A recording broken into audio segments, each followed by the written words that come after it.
Technical code ఉంది కాబట్టి మేము కొత్త పాలసీని అనౌన్స్ చేయలేము కాబట్టి వచ్చిన దగ్గర నుంచే కసరత్తు చేస్తున్నాం. డెఫినెట్గా ఈ రాష్ట్రానికి న్యూ ఎనర్జీ పాలసీ అవసరం ఉంది. 10 ఏళ్ళు మీరు న్యూ ఎనర్జీ పాలసీ గురించి ఆలోచన చేయలే, ఆల్టర్నేటివ్ పవర్ గురించి ఆలోచన చేయలే. మేము ఆలోచన చేస్తున్నాం తక్కువ ధరకి. మీరు గతంలో చాలా సాడెస్ట్ పార్ట్, పవర్ ఇచ్చామంటే మనం ప్రొడక్షన్ చేసి ఇచ్చారంటే ఇయ్యలే.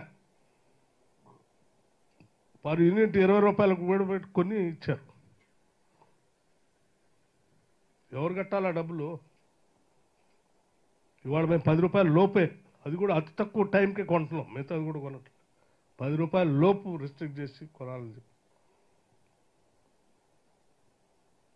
ఉన్న ప్రొడక్షన్ చూసుకుంటూనే అతి తక్కువ ఎప్పుడైనా 15 నిమిషాలకు 20 నిమిషాలకు తక్కువ అవసరం అని తప్ప పవర్ ఎక్స్చేంజ్లో అది కూడా ఎక్కడబడితే ఆడ అడగోలు కాకుండా ట్రాన్స్పరెంట్గా ఉండేటువంటి పవర్ ఎక్స్చేంజ్లో, లైక్ స్టాక్ ఎక్స్చేంజ్ లాగా పవర్ ఎక్స్చేంజ్లో ఆ లిమిటెడ్ పర్టికులర్ టైంలో పీక్ అవర్స్లో ఏదైనా 15-20 నిమిషాలు తక్కువ అయితే ఆ టైం మాత్రమే తీసుకొని పవర్ ఇచ్చే కార్యక్రమం చేస్తున్నాం. మేము డెఫినెట్గా రాబోయే రోజుల్లో గ్రీన్ ఎనర్జీని, గ్రీన్ పవర్ని ఈ రాష్ట్రానికి తక్కువ ధరకి, ఇప్పుడు ఉదాహరణకి నన్ను యావరేజ్ 5 రూపాయల 6 రూపాయలు మధ్యలో అక్కడక్కడ రేట్ ఫ్లక్చువేట్ అవుతా ఉంది. అట్లా కాకుండా ఇంకా తక్కువ ధరకే పవర్ వచ్చేటట్టుగా ఏమన్నా ప్లాన్ చేయాలనేది మా అందరి ముందు ఉన్నటువంటి ఆలోచన. మా ప్రభుత్వం, ముఖ్యమంత్రి రేవంత్ రెడ్డి గారు కానీ, నా మంత్రివర్గ సహచరులు అందరూ కూడా సీరియస్గా ప్రతి ఒక్కళ్ళు ఒక రెస్పాన్సిబుల్గా ఫీల్ అయ్యి ఒక సంకల్పంతో ఈరోజు రాష్ట్రానికి ఏదో చేయాలో, మేలు చేయాలని ఒక తపస్సులాగా పనిచేస్తూ ఉన్నారు. 24 గంటలు సెక్రటేరియట్ ఓపెన్ చేశాం ప్రజలకి. మంత్రులు నేరుగా కలుస్తూ ఉన్నారు. కేవలం ప్రజాప్రతినిధులు మా అధికార పార్టీకి సంబంధించినటువంటి వాళ్ళే కాకుండా రాష్ట్రంలో ఉన్న ఏ రాజకీయ పార్టీకి సంబంధించిన ప్రజాప్రతినిధులైనా ప్రజల పక్షాన వాళ్ళు నేరుగా వచ్చి మంత్రుల్ని, మిగతా నాయకులు కలిసేటువంటి వ్యవస్థని ఏర్పాటు చేశాం. అట్లాగే అధికారులకు కూడా నిత్యం మీరు రివ్యూ చేసుకుంటూ ప్రజలకు అకౌంటబుల్గా ఉండాలని చెప్పాం. స్వేచ్ఛగా, స్వతంత్రంగా, ఎటువంటి మానసిక ఒత్తిడి లేకుండా ఈ రాష్ట్రంలో ప్రతి పౌరుడు బతికి ఉండాలని చెప్పే ఆలోచనతో వాతావరణాన్ని ఏర్పాటు చేశాం. విద్యుత్ శాఖకు సంబంధించి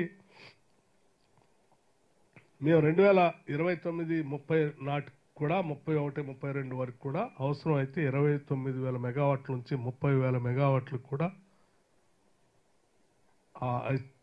ఎస్కలేషన్ అయితే కూడా దానికి సరిపోయే విధంగా మేము ప్రణాళిక తయారు చేసుకుని ముందుకు పోతున్నాం. నేను రాష్ట్ర ప్రజలందరికీ ఒకటే విజ్ఞప్తి చేస్తా ఉన్నాను, ఎక్కడా పవర్ కట్ లేదు,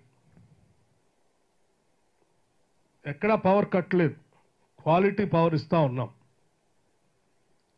ఎక్కడైనా మీకు పవర్ ఇంటరప్షన్ అయితే అది పవర్ కట్ కాదు. యాన్యువల్ మెయింటెనెన్స్ కోసం, ప్రతి సంవత్సరం యాన్యువల్ మెయింటెనెన్స్ కోసం ఆ రూట్లో ఉన్నటువంటి కరెంటు తీగల పైన చెట్లు పెరిగితేనో, లేకపోతే వర్షాలు వస్తాయని అనుకున్నప్పుడు, గాలి దుమ్ము వచ్చినప్పుడు వాటిని మెయింటెనెన్స్ చేయటం కోసం పర్టికులర్ టైం అనౌన్స్ చేసి అరగంట గంట తీసి అన్ని లైన్లు మళ్ళీ క్లీన్ చేసి పెట్టడం కోసం చేసేటువంటి దాన్ని ఇంటరప్షన్ని పవర్ కట్గా భావించొద్దు. క్వాలిటీ పవర్ ఇవ్వటం కోసం అది కంపల్సరీ యాన్యువల్ మెయింటెనెన్స్ చేయాల్సిందే, చేస్తారు. తప్పుడు ప్రచారంతో సోషల్ మీడియాలో పవర్ కట్ ఉందని చెప్పేటువంటి విధానం చేయటం వల్ల రాష్ట్రాన్ని నష్టం చేసినటువంటి వాళ్ళు అవుతారు. కాబట్టి అటువంటి చేయొద్దని చెప్పి నేను అటువంటి మానియా ఉన్నటువంటి వ్యక్తులందరూ కూడా నేను విజ్ఞప్తి చేస్తూ ఉన్నాను. అట్లాగే మంచి బొగ్గుకు సంబంధించి కూడా చెప్పాలి. ఎనర్జీకి సంబంధించి మనకున్నటువంటి ఎనర్జీ డిపార్ట్మెంట్లో సింగరేణి కాలేజీకి సంబంధించి అతిపెద్ద public undertaking, public sector undertaking మన ఇప్పటి వరకు హైయెస్ట్ ప్రొడక్షన్ తీసుకొచ్చాం. సింగరేణి కాలేజీలో తర్వాత ఇంకో విషయం కూడా చెప్పదలుచుకున్నాను మీకు. కార్మికులకి సింగరేణి కాలనీస్లో